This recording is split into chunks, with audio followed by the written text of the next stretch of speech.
Holden Hardman. I watched your video a while back, and it was where you went and met Dr. Kent Hovind at the Dinosaur Adventureland, or whatever he calls it now.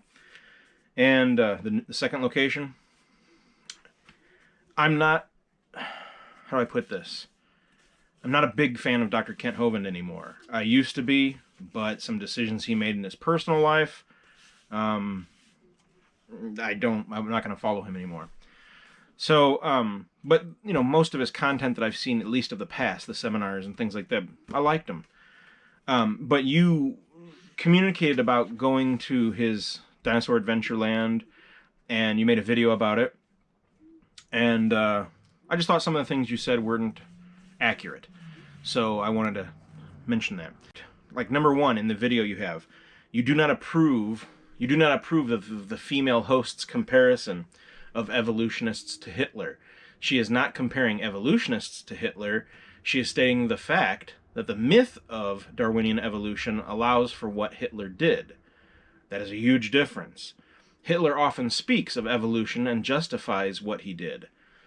So the host is correct.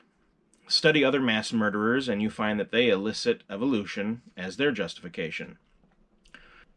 Number two, Hovind most certainly does not hate government.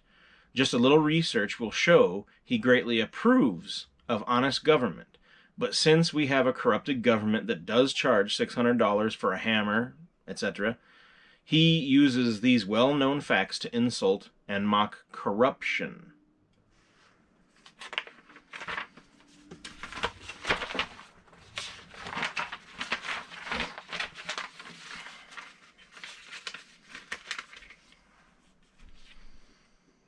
Trace. You kept speaking about how nothing had really changed. He was teaching the same things he had taught before. The same arguments and proofs. Yes, facts work that way. If you study math, they will still teach that 2 and 2 is 4. Unless you go to public school, maybe. Same old, same old. Why? Because truth is timeless.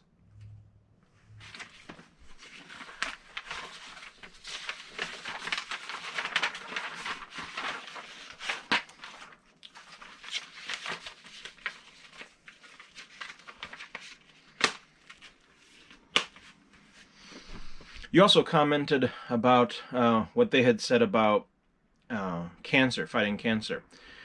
Take a course in nutrition science, and you may not mock what she said about a bowl of anti-cancer being better than what is injected.